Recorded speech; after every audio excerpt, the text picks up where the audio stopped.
Ngāi Tahu this week has announced a record profit of more than 55 million and an asset base of just over $800 million. It's a remarkable achievement, and joining me from Christchurch to discuss their success is iwi leader Mark Soloman. I probably should say too at the outset that I am Ngāi Tahu. Welcome Mark Soloman, thanks for joining us this morning. Kia ora, Miriama. Kia ora. $55 million in profits. It's a great result at a time when everybody else seems to be struggling. What's been the key performer? Can I say that the 55.1 million is the operating return? We've actually made 95.66 million. Basically, what's done it is our people, both at the Marae level, at the governance level, our staff.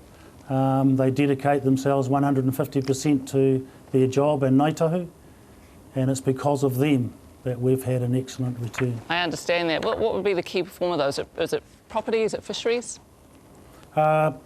Properties had a very good year, as has fisheries. Fisheries is a record year again, and tourism has raised its returns by over 2 million. So your accounts show that nearly $1 million was poured into the earthquake recovery in Christchurch. How was it spent exactly? It was 953,000 last financial year. It went into grants, it went into food banks, it went into help set up a trade training program, anything we could do. And help our people, we did. Yet we're still hearing about hardship in the eastern suburbs in particular. What's Ngāi Tahu doing for Māori? We have 15 kaitoko that are out in the community on a regular basis, dealing with the families, helping them through their insurance issues, their social issues, their psychological issues, because there's a lot of stressed people out there waiting for what's going to happen. Do you feel like you're doing enough to help those people? I mean, because I've heard you talk about the struggles that Māori are facing, particularly in those eastern suburbs. We're doing as much as we can possibly do. It's never enough. So how, I mean, it's a great result as we mentioned. How is the wealth being shared? Okay, we fund our communities, our 18 papatupu rūnanga. Currently they receive 240,000 each per annum. With the drive to be by 2015-16, it'll be 400,000 so that they can run their offices and help to fund their tino rangatiratanga within their respective regions.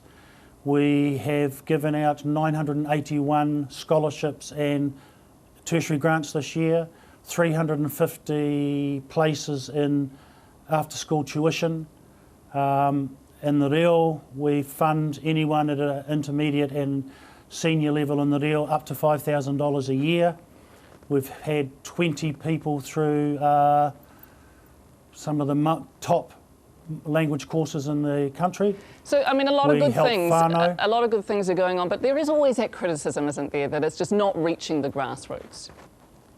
I think you've got to look at it in a bit more logical manner. We've distributed 254 million since settlement, which sounds a lot of money. But if you divide it by the tribal population, which is just under 50,000, and then divide it by the 13 years that since settlement, it works out at about $360 per person per year, which in a sense is really confetti. So you've got to look at other mechanisms to deliver for the best bang for your buck. Do you feel that the iwi is really doing as well as it could in that regard, or is there a lot of room or a bit of room for improvement? There's always room for improvement, but the path we've followed was a path that was set by the Ngāi Tahu families. We undertook 19 hui across the country in 1999, which gave us the direction that we were to invest the money in. And then in 2001, we went through another huge process across the country and developed our tribal strategy 2025. Okay, let's talk a little bit about water, hot issue at the moment. You're not interested in Shares Plus. What does Ngāi Tahu want? We had our consultation with the government last week, and the concept of Shares and Shares Plus was put to the Ngāi Tahu people. None of them believe that Shares Plus will address the issues that affect our waterways within our tribal area. So what's the answer? The answer is to continue our discussions with the government.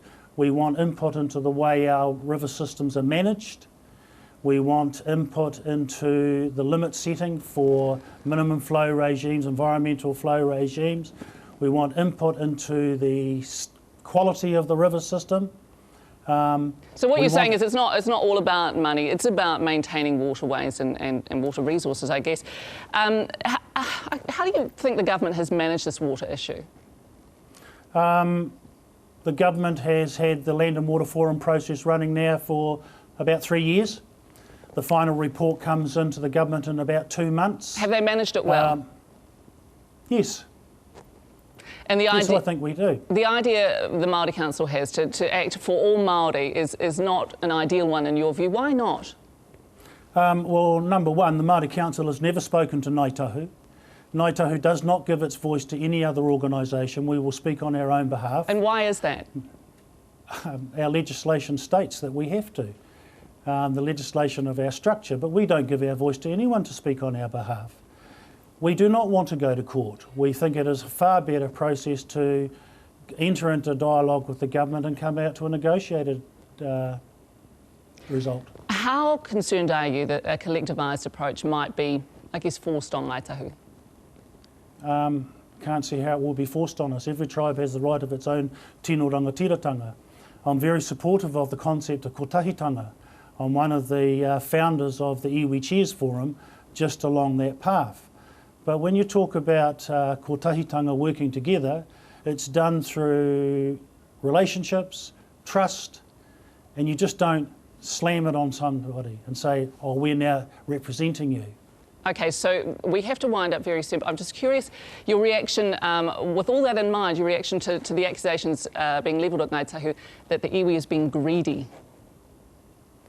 Well, given the fact that we're not after money, we're not, I can't see where the accusation comes from.